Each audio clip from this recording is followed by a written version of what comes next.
This month, Hero Arts is celebrating the magic of Christmas. Why don't you join me in getting a jump on holiday cards, and let's look at this month's main kit, stamps, dies, and add-on stamps, dies, and stencils. Hi everyone, I'm Rebecca Keppel. This month, Hero Arts has tons of new supplies, so let's jump right into the card making and I'll share the new products along the way. This month's main kit has stamps and dies. There's a 6x8 stamp set with a ton of different silhouette images. So you can see you could stamp those in black. I'm going to heat emboss them, but there are also dies to cut them all out. In case you don't want to build a scene on a flat card, if you want to pop them up, you can cut them out first, and a lot of those images are included as well as some of the sentiments. There's also an A2 background stamp. It's a cling mounted rubber stamp. So in order to use it, I'm going to take the Misty mouse pad or your foam black pad out of your Misty. I'm using the mini Misty because it is an A2 sized background stamp. I'm going to use some Hero Arts Nautical paper. It's Nautical cardstock. I'm going to put a ton of anti-static powder tool all over that A2 piece of Nautical cardstock. And then I'm going to use Versamark ink on the stamp. So in order to get a really good impression, I like to use my Debby tool, just add some extra pressure, especially if you have trouble adding pressure with your wrists. There's also a beautiful embossing powder called Hero Arts White Pearl Embossing Powder, and I'm going to use that today. So you can see that it looks white when you pour the embossing powder on, but when you heat set it and melt it, it has more of just a pearlescent look to it that takes on the color of whatever cardstock you're on. There is a hint of white to it as well, but look at that beautiful pattern. I love that. So now I'm going to put the mouse pad back into the Misty. I use my Tim Holtz grip on top of that just to hold things in place, extra hold them in place. I'm going to do the same thing. I'm going to use the same cardstock, same anti-static powder, and Versamark ink. This time I did heat emboss in white embossing powder. I have another image from the 6x8 stamp set, and I'm going to stamp it. It's the Santa sleigh with the reindeer. This time I'm using Hero Arts gold embossing powder. So you can see I'm using the same cardstock, same ink, same heat tool, all of that, but I'm just changing up the embossing powders. Now, I don't think I've ever made a card quite like this with different colors of embossing powder all on one cardstock, but I end up really liking this, so I may have to try it again. I also used the silver glitter or silver sparkle embossing powder. Now I'm going to snip apart the dies with some wire snips, and then I'm going to place them onto these heat embossed images, and I'm going to hold those dies in place with some Thermoweb pixie tape. Once I do that, I'm going to run them through my die cut machine and cut them all out. I had a little mess up on the Happy Holidays and then one of the little turrets on the top of this clock tower, so I'm just using a white gel pen to put those images back onto the cardstock, and that's a really easy fix instead of having to do it all over again. I'm going to use some doubled up foam tape. You can see I've matted the background with the silver pearl embossing powder onto some silver cardstock, and now I'm popping up all the images and the sentiment on top. Again, lots of different colors of embossing powder just makes that really shine. This is the Nutcracker bold prints. This is a 6x6 cling mounted rubber stamp. So this time I have to use the original Misty, but again, you have to take out that pad, the foam pad or the black pad, and just take that out so that you can get a good impression with this because it already has foam on the stamp itself. Put some anti-static on a 6x6 piece of white cardstock, and then I did stamp it with the Versamark ink, and I'm pouring Hero Arts gold embossing powder all over that background. With these background stamps, when they're 6x6, I like to go for the whole image, even though I know I'll probably cut it down. This way I can decide which parts I want to cut off. So I did cut it down to an A2 piece, and I am going to ink blend on top. That's the great thing about embossing powder, is that it does resist ink, and so you'll still see those cute little Nutcracker images. I'm using Distress Oxide Kitsch Flamingo at the bottom of this card, and then Salvaged Patina on top. If you've seen other Christmas cards from me, you know sometimes I like to mix up the colors and do non-traditional colors. This is the Santa's Sleigh Fancy Die, and you can see I cut out the sleigh out of some glitter cardstock, some gold glitter cardstock. I'm going to use that A2 piece of cardstock to mat my panel on top of. So I'm just going to use some liquid glue on it and then put that panel on top and then some acrylic blocks to hold it in place and get that glue to stick. Some other dies that come in the set are a little Christmas tree and some presents. The sleigh die has a cut in and around the seat so that you can tuck things right into the sleigh without having to worry about cutting the die yourself, the die cut yourself, or anything like that. I absolutely love this. So once I had everything positioned, I flipped it over, and fortunately for me, they all stayed in place. So I just put a piece of foam tape behind, making sure it was touching everything, the sleigh, both presents and the tree, and then I'm just going to peel off the back protective layer there and flip it over, and everything's in place and then popped up, except for the little bows need to be glued down. So I'm just going to take little dots of Thermoweb's Ultra Bond liquid glue and just adhere some berries to the tree and a bow to each of the presents. But I thought that was a really easy way to get those things adhered down, and I love how they have the die cut that piece so that you can just slip these things inside. Just makes it really easy to create a cute little sleigh scene with this. And then I'm going to use one of the Merry Christmas stamps from the main stamp set, from the main kit, and I'm actually stamping it on vellum. So I have a lot of gold on this card, so I thought it'd be nice to have a pop of white for the sentiment. Of course, with vellum, you want to be really careful not to really burn the vellum with the heat tool, so just little bursts of heat, and then a little bit of liquid glue just behind where the sentiment is so that you don't see the glue from the front there, and just hold that in place. And then the last thing that I'm going to do here is just add some of these Hero Arts pearls in gold. I've talked about these before many times. I really like them. I still really like them. I use them a lot because they're so easy to use. The pearl comes out of the bottle very easily. It also self-rounds and stays dimensional. It's just really easy to use even in small dots like that. Next up is the Sprinkled Dots stencil. Just like that stamp that we used in the beginning, I really like this pattern. Of course, it looks like snow here, but I think you could use it year round for just kind of wonky, cute little dots. So I'm going to hold the back of the cardstock in place with some pixie tape and then hold the front of the stencil in place on my glass mat with pixie tape, and I'm using Hero Arts white pearl paste.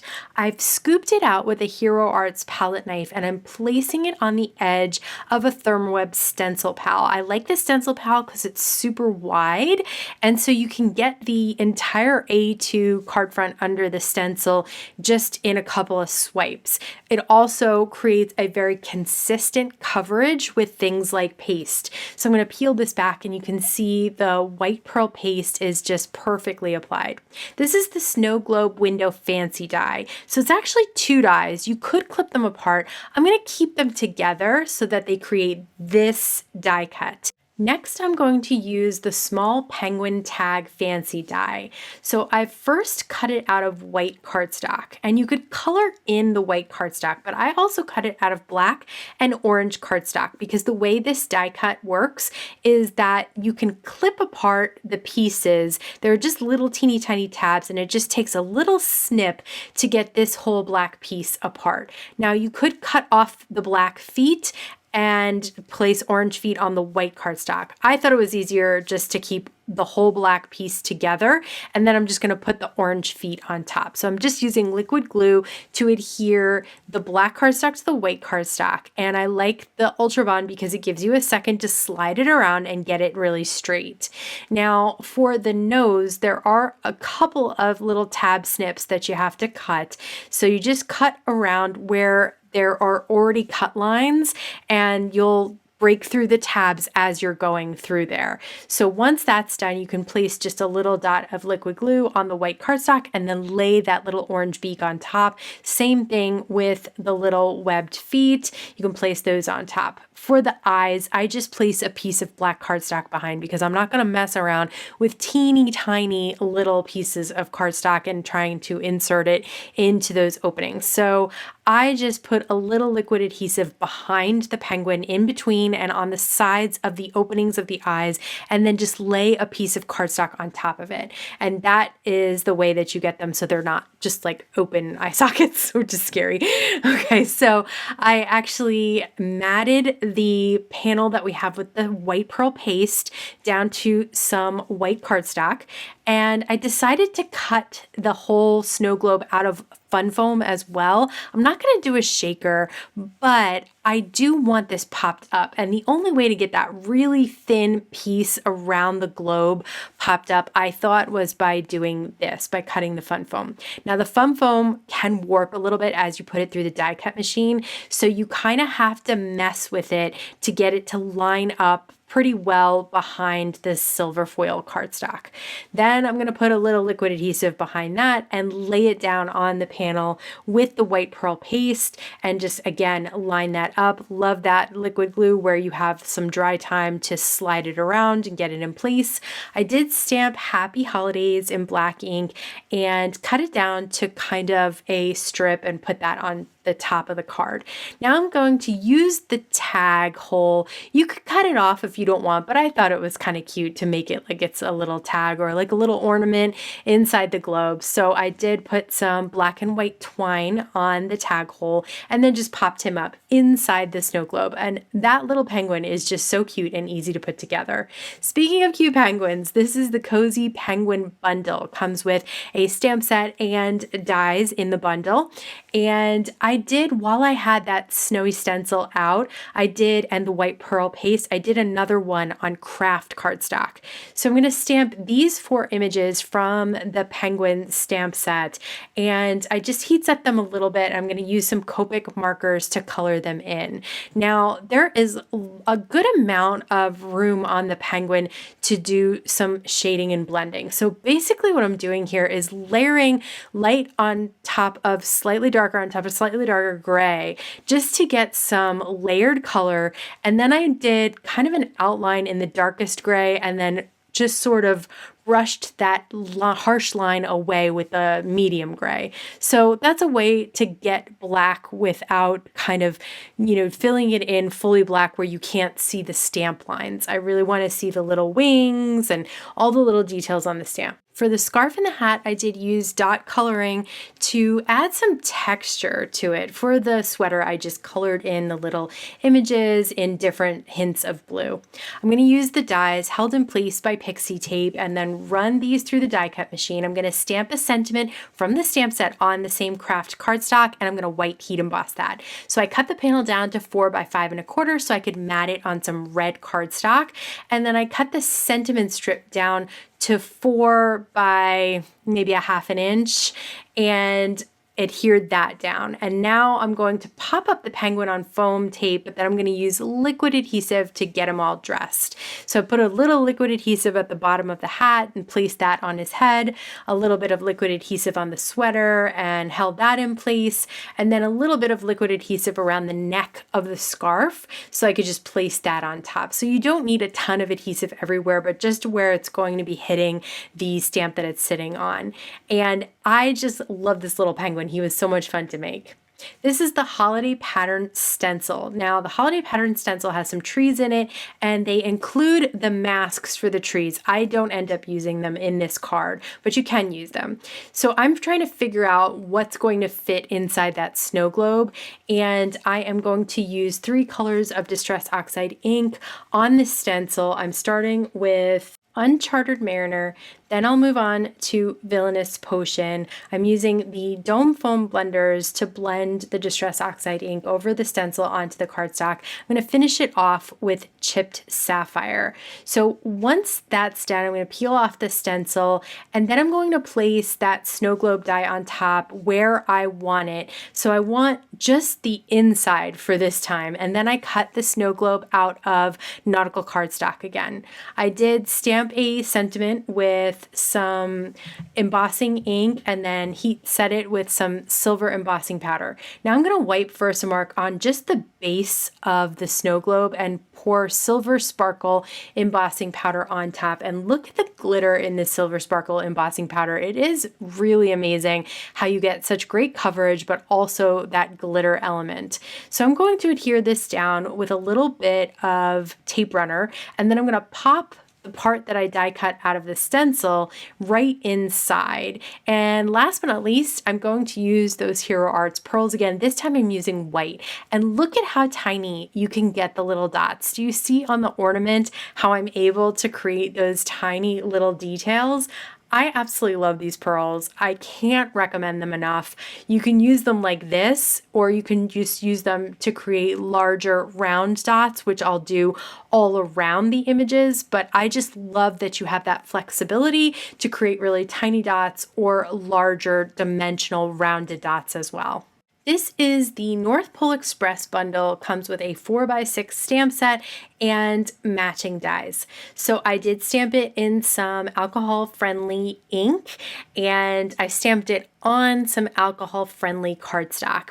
But actually, this time I'm not doing a lot of blending and shading because these images are kind of small. There are some larger areas like on the train and things like that, but some of these tiny details are so teeny tiny that I thought this would be perfect to use with the Artesia Everblend art markers, because the ones that I have a bullet tip on one end, and that bullet tip really makes these types of images that are so small very easy to color in, especially if you feel like you don't have the ability to use a brush tip to get into tiny places, if you feel like you're constantly coloring outside of where you want them. Although, you know what they say, color outside the lines, but in stamped images, I know you are trying to keep it inside the lines as much as you can. So definitely think about a bullet tip. I'm going to be sharing some other markers very soon that I think you'll be excited about, so stay tuned for that. I did cut the cardstock down to 6 by 3 inches to make a mini slimline card, which I haven't done in a while, but I thought that the train was the perfect size for a horizontal slimline card like this. So I am going to use the little snowflakes in the stamp set to stamp a bunch in the background and just heat set those again with that silver sparkle embossing powder. And then I'm going to build up these images on the front. So I was trying to fit everything and have not too much space in between. So I started with the caboose, but then, I had to move everything a little bit. But the nice thing about the Scotch foam tape is that it has a little bit of give, so it's not going to tear everything if you need to pull it up and push it back down. And then of course, those Hero Arts pearls one more time. You know the drill. I love to hear what your favorites are from the Hero Arts release. Let me know in the comments below. Don't forget to head to the rest of my Get a Jump on Christmas card videos. They are in a playlist over here. As always, I want to thank you so much for stopping by and spending time with me today. Please stay safe, stay healthy, and I'll see you again soon. Along the way. No. Let's do it all over again.